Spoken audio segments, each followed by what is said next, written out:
দেশের মানুষের নানা মত ও ধর্ম থাকবে, নানা রীতিনীতি থাকলেও সবাই এক পরিবারের সদস্য বলে মন্তব্য করেছেন প্রধান উপদেষ্টা অধ্যাপক মোহাম্মদ ইউনূস। বিকেলে রাজধানীর ফরেন সার্ভিস একাডেমিতে বিভিন্ন ধর্মীয় সম্প্রদায়ের নেতাদের সঙ্গে বৈঠকে তিনি আরও বলেন, শত মত থাকা সত্ত্বেও কেউ পরস্পরের শত্রু নয়। প্রধান উপদেষ্টা বলেন, জাতীয়তা প্রশ্নে সবাই বাংলাদেশি পরিবারের সদস্য। দেশের সবার বলার অধিকার, ধর্মের অধিকার, কাজকর্মের অধিকার সমান বলেও মন্তব্য করেন তিনি। বলেন, শপথ গ্রহণের পর থেকেই শুনতে হচ্ছে সংখ্যালঘুদের ওপর হামলা, নির্যাতন হচ্ছে। কিভাবে সমস্যা থেকে উদ্ধার হওয়া যায় এজন্য সবাইকে নিয়ে বৈঠক। এছাড়া সংখ্যালঘু সমস্যার বিষয়ে অবাধ সত্য কিভাবে সংগ্রহ করা যায় সে বিষয়ে ধর্মীয় নেতাদের পরামর্শ চান প্রধান উপদেষ্টা। বুধবার বিএনপি, জামায়াতে ইসলামী সহ বিভিন্ন রাজনৈতিক দলের নেতাদের সঙ্গে বৈঠক করেন প্রধান উপদেষ্টা। আমাদের নানা মত থাকবে, নানা ধর্ম থাকবে, নানা রীতিনীতি থাকবে, আমরা এক জায়গাতে এক কাতারে ওইখানে চলে আসি যখন আমাদের জাতীয়তার প্রশ্ন আছে, আমাদের পরিচয়ের প্রশ্ন আছে। আমরা বাংলাদেশি, আমরা এক পরিবারের সদস্য। দিল্লি থেকে শেখ হাসিনা যেন উস্কানিমূলক বক্তব্য না দেন সেই বিষয়টি নিশ্চিতে ভারতের প্রতি আহ্বান জানালেও জবাব মেলেনি দিল্লির। বিকেলে পররাষ্ট্র মন্ত্রণালয়ের সাপ্তাহিক ব্রিফিংয়ে কথা জানান মুখপাত্র রফিকুল আলম। তিনি জানান, ৯ ডিসেম্বর ঢাকায় বাংলাদেশ ভারত পররাষ্ট্র সচিব পর্যায়ের বৈঠক হবে। বৈঠকে বাণিজ্য, পানি বন্টন, সীমান্ত সহ স্বার্থ সংশ্লিষ্ট ইস্যুতে আলোচনা হবে। তবে শেখ হাসিনাকে ফেরত আনার বিষয়টি থাকবে কিনা তা এখনো নির্ধারণ হয়নি বলে জানান তিনি। সাংবাদিকদের এক প্রশ্নের জবাবে মুখপাত্র জানান, যুক্তরাষ্ট্রের সঙ্গে বাংলাদেশের দ্বিপাক্ষিক সম্পর্ক কোনো ক্ষমতাসীন দলের ওপর নির্ভর করে না। ট্রাম্প প্রশাসনের সঙ্গে আগেও কাজ করা হয়েছে। আগামী ৯ ডিসেম্বর প্রধান উপদেষ্টার সঙ্গে ইউরোপীয় ইউনিয়নভুক্ত দেশের রাষ্ট্রদূতরা বৈঠক করবেন বলেও জানান মুখপাত্র। এসডিজির বৃদ্ধির প্রেক্ষিতে সর্বস্তরের আলোচনায় বাংলাদেশে ইউরোপীয় দেশসমূহের দূতাবাস আমাদের জানা পত্রিকার মাধ্যমে আসা, আমরা পত্রিকাতে যা দেখেছি বা মিডিয়াতে যা দেখেছি যে এরকম একটা পলিটিক্যাল মিটিং আছে, সেই পলিটিক্যাল মিটিংয়ে উনি বক্তৃতা দিবেন। আপনারা যেরকম জানেন আমরাও সেরকম জানি। কিভাবে এটা ফ্যাসিলিটেটেড হচ্ছে এটা আসলে আমার বক্তব্য দেওয়ার বিষয় না। এটা উনি ভারতে আছেন, ভারত সরকার কিভাবে এটা হ্যান্ডেল করছে এটা তারাই ভালো বলতে পারবে। গণহত্যা মামলার প্রধান আসামি, ভারতে অবস্থানরত সাবেক প্রধানমন্ত্রী শেখ হাসিনার বিদ্বেষমূলক বক্তব্য গণমাধ্যমে এবং সামাজিক যোগাযোগ মাধ্যমে প্রচারে নিষেধাজ্ঞা দিয়েছে আন্তর্জাতিক অপরাধ ট্রাইব্যুনাল। সেই সাথে এই ধরনের বক্তব্য সরাতে বিটিআরসিকে নির্দেশ দিয়েছে আদালত। প্রসিকিউশনের আবেদন গ্রহণ করে চেয়ারম্যান বিচারপতি মোহাম্মদ গোলাম মুর্তজা মজুমদারের নেতৃত্বে ৩ সদস্যের ট্রাইব্যুনাল এই আদেশ দেন। গত ৫ আগস্ট ছাত্র জনতার গণ অভ্যুত্থানে ক্ষমতাচ্যুত শেখ হাসিনা দেশ ছেড়ে ভারতে পালিয়ে যান। সেখানে বসেই ডক্টর ইউনূসের নেতৃত্বাধীন অন্তর্বর্তী সরকারকে নিয়ে দিচ্ছেন নানা বক্তব্য। ফোনে নেতাকর্মীদের নির্দেশনা দিচ্ছেন সেই বক্তব্য ছড়িয়ে দিতে। আন্তর্জাতিক ট্রাইব্যুনালে তার বিরুদ্ধে করা মামলা নিয়েও মন্তব্য করেন শেখ হাসিনা। প্রসিকিউটররা জানান, শেখ হাসিনা গ্রেপ্তারি পরোয়ানাভুক্ত আসামি। তার বক্তব্য বাদী এবং সাক্ষীদের মধ্যে ভয়ভীতি ছড়িয়ে দিচ্ছে। যেসব বক্তব্য হিংসা বিদ্বেষ ছড়ায় তা গণমাধ্যম এবং সামাজিক যোগাযোগ মাধ্যম ফেসবুক, ইউটিউবে প্রচারের নিষেধাজ্ঞার আবেদন করা হয়। শুনানি শেষে তা মঞ্জুর এবং দ্রুত এসব বিদ্বেষমূলক বক্তব্য সরানোর নির্দেশ দেন আদালত। সরকারের যথাযথ কর্তৃপক্ষকে ট্রাইব্যুনাল আদেশ দিয়েছেন যে এই সকল হেট স্পিচ যেগুলো এখনও বিদ্যমান আছে সেগুলোকে রিমুভ করার জন্য, এবং ভবিষ্যতে যেন এই ধরনের কোনো হেট স্পিচ আর পাবলিক বা ব্রডকাস্ট না হয় সেজন্য উনি আদেশ প্রদান করেছেন। আমরা স্পেসিফিক্যালি বলেছি যে শুধু বিদ্বেষমূলক বক্তব্য এবং এমন বক্তব্য যা ট্রাইব্যুনালের ইনভেস্টিগেশনকে হ্যাম্পার করে, এই 2 ধরনের বক্তব্যকে আমরা নিষেধ চেয়েছি। সাধারণ বক্তব্যের অধিকার সবারই আছে। ট্রাইব্যুনালের প্রসিকিউশন জানায়, ট্রাইব্যুনালের আদেশ সামাজিক যোগাযোগ মাধ্যম ফেসবুক, এক্স এবং ইউটিউব সহ আন্তর্জাতিক প্ল্যাটফর্মের যথাযথ কর্তৃপক্ষের কাছে লিখিতভাবে পৌঁছানো হবে। ফেসবুক, টুইটার, ইউটিউব সহ যেগুলো ইন্টারন্যাশনাল সোশ্যাল মিডিয়া আছে, এখানে আমরা আমাদের ট্রাইব্যুনালের আদেশটা পৌঁছাবো এবং তাদেরকে লিখিত জানাবো। এগুলো ইন্টারন্যাশনাল হিউম্যান রাইটস স্ট্যান্ডার্ড অনুযায়ী এগুলো হেট স্পিচ, বিদ্বেষমূলক চর্চা এবং এটা ঘৃণা চর্চা। আর্টিকেল 19 আছে, এটা কোনোভাবে শেখ হাসিনার বক্তব্যগুলোকে মত প্রকাশের স্বাধীনতার মধ্যে কাভার করে না। গেল 18 নভেম্বর, জুলাই, আগস্ট গণহত্যার ঘটনায় শেখ হাসিনার বিরুদ্ধে মামলার তদন্ত 1 মাসের মধ্যে শেষ করার নির্দেশনা দেয় ট্রাইব্যুনাল। আগামী 17 ডিসেম্বরের মধ্যে দাখিল করতে হবে প্রতিবেদন। Adilur Rahman, independent news, Dhaka. গত 16 বছরে আওয়ামী লীগ শাসন আমলে বাংলাদেশে হিন্দু সহ সংখ্যালঘুরাই সবচেয়ে বেশি নির্যাতনের শিকার হয়েছে। বিকেলে প্রেস ক্লাবে সংবাদ সম্মেলনে দাবি করেন হিন্দু বৌদ্ধ খ্রিস্টান কল্যাণ ফ্রন্ট নেতারা। বলেন, দেবোত্তর সম্পত্তির অধিকাংশই আওয়ামী কর্মীদের দখলে। ভারত সবসময় দেশের হিন্দুদের দাবার গুটি হিসেবে ব্যবহার করে আসছে। ভারতীয় ধর্মান্ধ রাজনীতি বাংলাদেশের সাম্প্রদায়িক সম্প্রীতি নষ্ট করছে। হিন্দু বৌদ্ধ খ্রিস্টান কল্যাণ ফ্রন্টের নেতারা ভারতের গণমাধ্যমের উস্কানি বন্ধের দাবি জানান। আলোচকরা বলেন, বর্তমান সরকারের আমলে সংখ্যালঘুরা সবচেয়ে নিরাপদে আছে। বিগত সরকারের আমলে আওয়ামী সন্ত্রাসীদের মদদে মন্দির পোড়ানো হয়েছে, অথচ এর কোনো সুষ্ঠু তদন্ত তারা করেনি। দেবোত্তর সম্পত্তি অধিকাংশ আওয়ামী কর্মীদের অবৈধ দখলে। মন্দির ভাঙচুর, নারী নির্যাতনের নেতৃত্ব দানকারী 98% আওয়ামী নেতাকর্মী। বাংলাদেশে যত মন্দির পোড়ানো হয়েছে তার 100% পুড়িয়েছে আওয়ামী সন্ত্রাসীরা। এমনকি আওয়ামী সাংসদের নেতৃত্বে ইন্ধনে হিন্দু বাড়িঘর পুরানো হয়েছে। বর্তমান সরকারের আমলে স্বাধীনতা উত্তর বাংলাদেশের তুলনামূলকভাবে সবচেয়ে শান্তিপূর্ণ ও সম অধিকার নিয়ে বসবাস করছে। সংগঠনের পক্ষ থেকে বলা হয়, দিল্লি সরকারের একচোখা নীতির কারণে বাংলাদেশের সংখ্যালঘু সম্প্রদায় বিপদগ্রস্ত হচ্ছে। এতে সহায়ক শক্তি হিসেবে কাজ করছে সে দেশের গণমাধ্যম। ভারতীয় মিডিয়াও আওয়ামী অনৈতিক অপপ্রচারে আর্থিকভাবে লাভবান হয়ে সম্পৃক্ত হয়, যা অত্যন্ত নিন্দনীয়। বাংলাদেশের বিরুদ্ধে সকল প্রকার মিথ্যা প্রপাগান্ডা প্রচার হতে ভারতের মিডিয়া এবং ধর্মান্ধ রাজনৈতিক গোষ্ঠীকে বিরত রাখতে হবে। বাংলাদেশ ভারত উভয়ই স্বাধীন সার্বভৌম দেশ, তাই পারস্পরিক সম্প্রীতির প্রতি সম্মান রেখে সংবাদ প্রচারের দাবি জানান Hindu Bouddha Christian Kalyan front. Shahriar Anirban, independent news, Dhaka.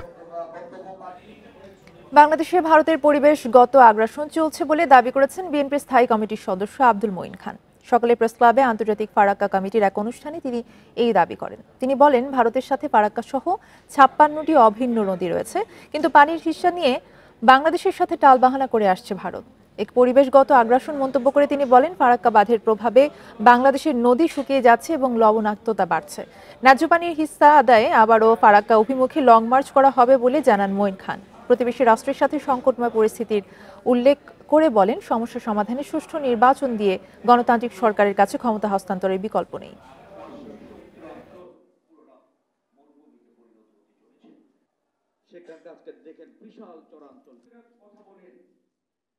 বাংলাদেশের উপরে তো শুধু শক্তি দিয়ে আগ্রাসন হচ্ছে না, বাংলাদেশের উপরে বিভিন্ন দিক দিয়ে আগ্রাসন হচ্ছে। তার একটি গুরুত্বপূর্ণ দিক হচ্ছে পরিবেশগত আগ্রাসন। এদেশের ভবিষ্যৎ প্রজন্ম বেঁচে থাকবে কি নিশ্চিহ্ন হয়ে যাবে, সেটি কিন্তু নির্ভর করছে এই পরিবেশগত আগ্রাসনের উপরে। জাতীয় ঐক্য ইস্যুতে ফরেন সার্ভিস একাডেমিতে প্রধান উপদেষ্টার সঙ্গে বৈঠক শেষে কথা বলছেন ধর্মীয় নেতারা। সরাসরি চলে যাচ্ছে সেখানে।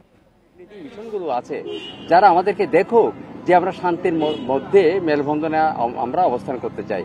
এই জন্য আমার প্রধান বক্তব্য ছিল শান্তি সম্মেলন করে আন্তর্জাতিক এখানে যে সংস্থাগুলো আছে এবং বিভিন্ন মিশন যেগুলো আছে তারা সহ প্রতিবেশী দেশ সহ বিশ্বের মধ্যে জানুক যে বাংলাদেশ একটি সম্প্রতির দেশ। এটা এক। আর দ্বিতীয়ত চেয়েছি আমরা বিভাগে এবং শান্তি সম্মেলন করে বিভাগে আমরা সেটা করতে চেয়েছি এবং আমরা কনফারেন্স করতে চেয়েছি এবং বিশেষ করে আমাদের 4 ধর্মের মধ্যে যাতে আমাদের ঐক্যবন্ধন থাকে, এটা যাতে কখনোই যাতে বিনষ্ট না হয়, আমরা ঐক্যবন্ধনে থাকতে চাই। আবহমানকালে যে সংস্কৃতি আমরা সেই রকম একটি রাষ্ট্র তৈরি করতে চাই। আজকে আমরা এই দেশের নাগরিক, সার্বভৌমত্ব অধিকার এই দেশের সকল ক্ষেত্রে আমাদের যাতে এগুলো বিঘ্ন না হয়, আমরা সেইভাবে একটি সুন্দর একটা রাষ্ট্র চাই। Thank you sir. এই অবিনাশ দা এখন কমেন্ট আসবেন। অবিনাশ দা আপনার নাম পরিচয়টা একটু কথা বলুন। জয় হরিচাঁদ, জয় গুরুচাঁদ। আজকের আমার নাম অবিনাশ মিত্র, রমনা শ্রী শ্রী হরিচাঁদ মন্দির ধর্ম সহ সম্পাদক। আজকের আমরা দীর্ঘ সময় ধরে মাননীয় প্রধান উপদেষ্টার ডাকে একত্রিত হয়েছি। বিভিন্ন ধর্মের ধর্মগুরুরা উপস্থিত হয়েছেন এবং সেই উপস্থিতিতে বিভিন্ন রকমের কথা হয়েছে এবং আমাদের কথাগুলো ধৈর্যের সহিত সকল উপদেষ্টারা শুনেছেন এবং আমাদের যে দুঃখ কষ্ট সকলার কথাই শুনেছেন। আরও বিশেষ করে আমাদের ভালো লাগতেছে যে মাননীয় প্রধান উপদেষ্টা আমাদের সকলার কথাই ধৈর্যের সহিত শ্রবণ করেছেন এবং সে সেইভাবেই আগাবেন, এটা আমাদের বিশ্বাস। দাদা, আপনারা যে ভালো আছেন, বাংলাদেশে তো অনেক ভালো আছেন, এই যে ভারতীয় গণমাধ্যম যে বিভিন্ন ধরনের প্রোপাগান্ডা ছড়াচ্ছে, এটাকে আপনাকে কিভাবে দেখছেন? আপনারা বাংলাদেশে কোনো সমস্যার মধ্যে আছেন কিনা সেটা আমাদেরকে একটু ক্লিয়ার করেন। হ্যাঁ, এখানে আমরা বাংলাদেশে যারা আছি, এই তো বললাম যে বিভিন্ন ধর্মগুরুরা আজকে আমরা উপস্থিত হয়েছি, কারোর মধ্যে কোনো বিভেদ নেই। তবে বিভেদটা কোথায়? বিভেদ তো হচ্ছে, বিভেদটা কে করছে? এবং এই যারা করছে তাদেরই লোক ওখানে বসে এই প্রোপাগান্ডাটা ছড়াচ্ছে। এখন এখানে আমি হিন্দু, এই মুসলিম, বৌদ্ধ, খ্রিস্টান সকলেই তো উপস্থিত হয়েছি, কারোর মধ্যে তো ফাটল নেই, কারোর মধ্যে বিভেদ নেই, সকলের লক্ষ্য কিন্তু এক জায়গায়। কিন্তু আমাদের মধ্যে ঢুকে একটা বিশৃঙ্খলা তৈরি করে বিদেশে সেটাকে যদি একটা খারাপ কিছু তৈরি করে তাদের স্বার্থ হাসিল করে, এটা আমরা চাই না। এটা হলো বাংলাদেশ, আমরা বাংলাদেশের সকল জাতিরাই সমানভাবে বাঁচতে চাই এবং বেঁচে আছি, কোনো তো সমস্যা নেই। কিন্তু সেখানে বিশৃঙ্খলা কেন?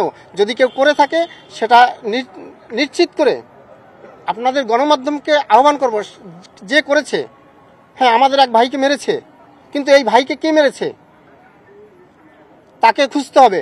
এখন ওই এক ব্যক্তি, সে কি আমি হিন্দু না মুসলিম না সেটা দুষ্ট, সেইটাকে খুঁজে বের করে আমরা আমাদের শাসন চালাবো। কিন্তু এইটাকে পুঁজি করে বাহিরে গিয়ে বাহিরের রাষ্ট্র আমাদের উপরে একটা মানে কি বলে মাছের আদারির মতো হিন্দুদের উপরে একটা চড়াও থিয়া সে একটা বড় কিছু তৈরি করে নিল, এটা আমরা চাই না।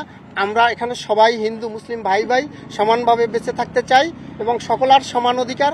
এটাই আপনারাও আমাদেরকে সহযোগিতা করবেন, কারণ আমরাও কখনো কোনো সময় কারু কাছে কারু মাধ্যমে যেন নির্যাতিত না হই, এবং যদি কেউ করে তাকে আপনারা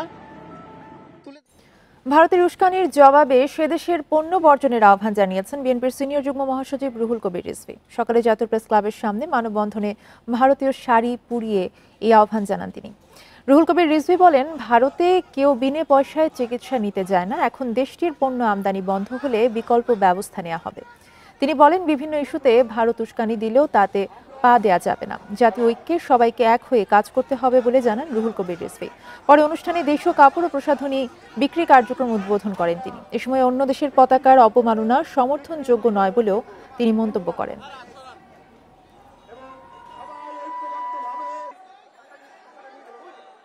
যারা আমাদেরকে পছন্দ করে না, যারা আমাদের স্বাধীনতাকে শ্রদ্ধা করে না, যারা আগরতলায় বাংলাদেশের পতাকাকে নেমে ছিঁড়ে দেয়, আমরা তাদের দেশের পণ্য বর্জন করব।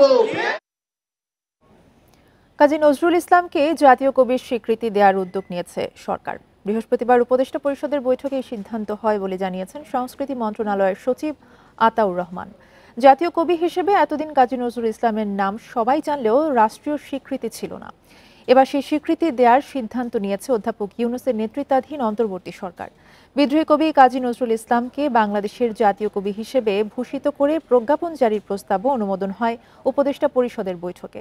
উল্লেখ্য, 2022 সালের 22 জুন কাজী নজরুল ইসলামকে জাতীয় কবি হিসেবে গেজেটের নির্দেশনা চেয়ে আসাদউদ্দিন সহ সুপ্রিম কোর্টের 10 আইনজীবী রিট আবেদন করেছিলেন।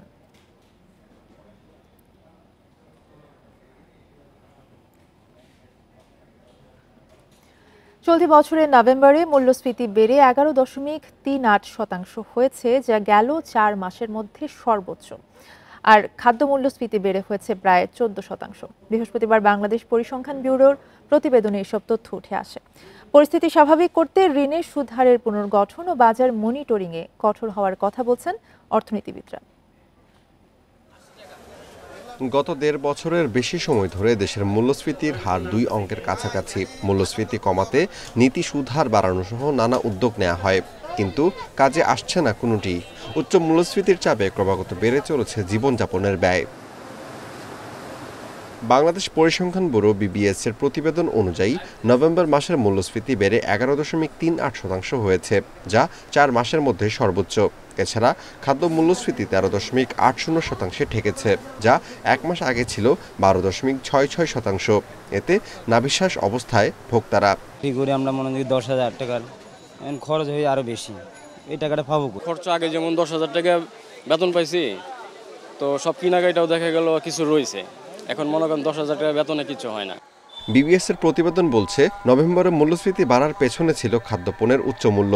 তাই দেশে খাদ্যশস্য সরবরাহ স্বাভাবিক রাখা সহ বাজার মনিটরিং পর্যাপ্ত করার কথা বলছেন অর্থনীতিবিদরা। তিনটা বিষয়, একটা হলো যে উচ্চ সুদের হার, দ্বিতীয়টা হলো যে বাজার ব্যবস্থাপনায় উন্নতির অভাব, এবং তৃতীয় বিষয়টা হচ্ছে পুরো সাপ্লাই চেইন। এই জায়গাটাতে এখনো পর্যন্ত সিন্ডিকেট আছে। একটা টাস্কফোর্স হয়েছে ঠিকই, কিন্তু আলটিমেটলি তো এটা খুব একটা ভালো কাজ করছে না, এবং দৃশ্যমান কোনো আমরা সেরকম অভিযানও দেখছি না। বাংলাদেশ ব্যাংক বলছে, মূল্যস্ফীতি কমাতে যেসব উদ্যোগ নেওয়া হয়েছে এর সুফল পেতে আরো সময় লাগবে। বাড়তি পলিসি রেট দীর্ঘদিন অব্যাহত থাকলে তারা একটা কার্ভের মাধ্যমে দেখিয়েছে যে আমাদের পক্ষে এটা 26 সালের শেষে গিয়ে মানে আমাদের ওই 6 বা 7 এর কাছাকাছি চলে আসা সম্ভব। নভেম্বরে খাদ্য বহির্ভূত মূল্যস্ফীতি বেড়ে দাঁড়িয়েছে 9.39%, যা আগের মাসে ছিল 9.34%। এ সময় মূল্যস্ফীতি বেড়েছে শহর ও গ্রামেও। Amirul Islam, independent news, Dhaka. মামলায় নাম থাকলেই ঢালাওভাবে কাউকে পুলিশ গ্রেফতার করবে না বলে জানিয়েছেন পুলিশ মহাপরিদর্শক বাহারুল আলম। বলেছেন, সংস্কারের মাধ্যমে পুলিশকে জনবান্ধব করা হচ্ছে। বাহিনী আগের মতো মরণাস্ত্র ব্যবহার করবে কিনা সেই বিষয়ে ভাবার সময় এসেছে বলেও জানান তিনি।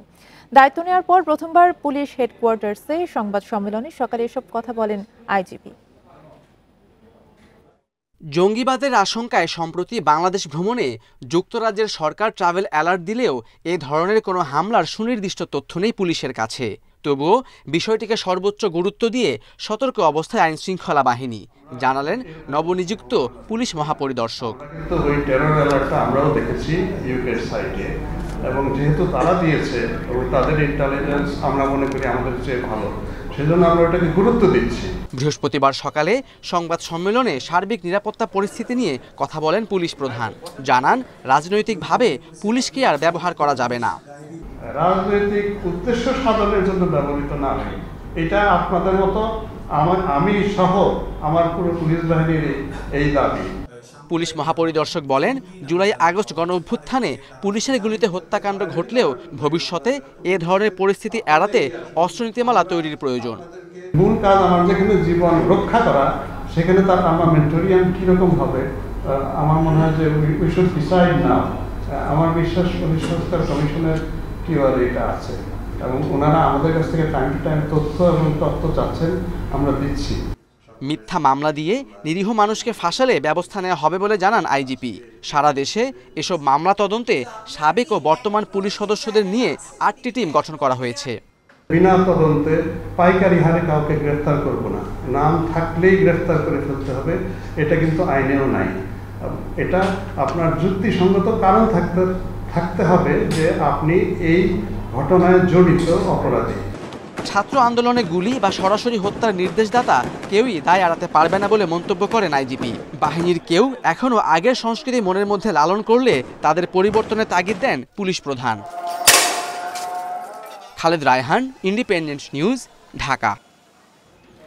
6 বছর ধরে হোল্ডিং ট্যাক্স দিচ্ছে না বসুন্ধরা আবাসিকের কেউ, অথচ ফ্ল্যাট ও ভবন মালিকদের কাছ থেকে প্রতি মাসে ফি আদায় করছে বসুন্ধরা গ্রুপ।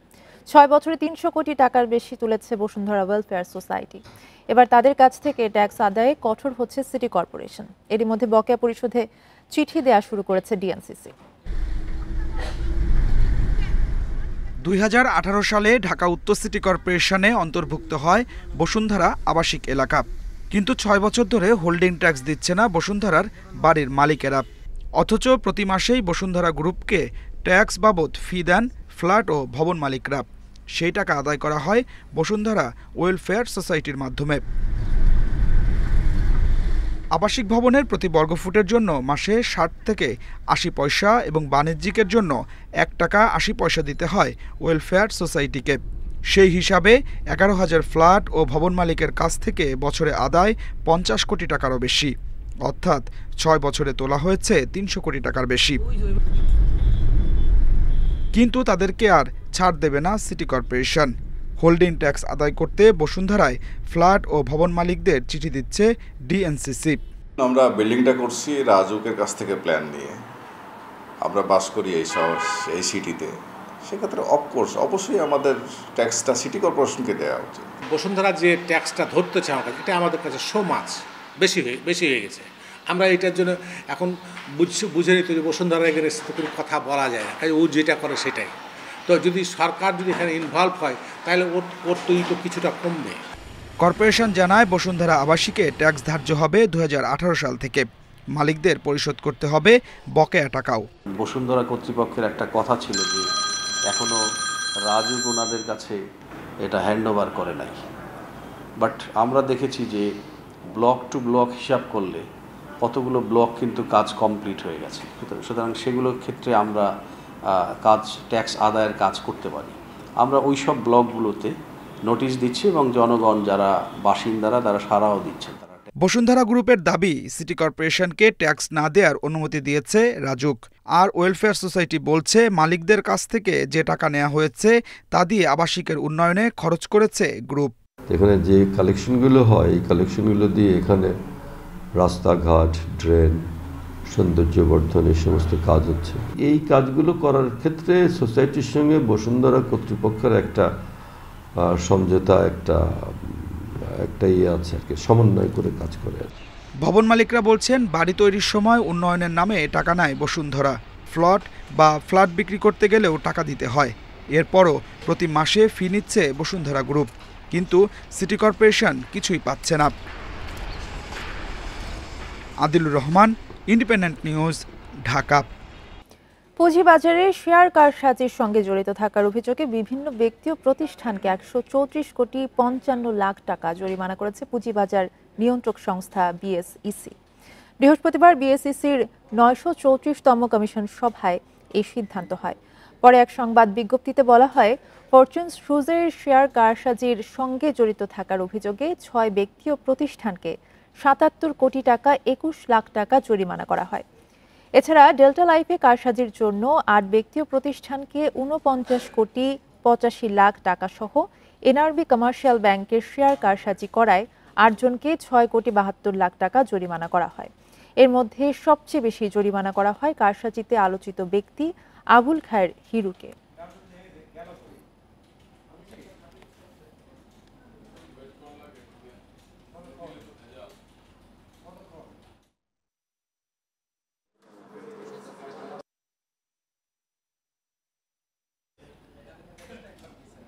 এ ছিল এখনকার সংবাদে। ইন্ডিপেন্ডেন্ট টেলিভিশনের আরো খবর জানতে চোখ রাখুন ফেসবুক, ইউটিউব এবং এক্স। ধন্যবাদ।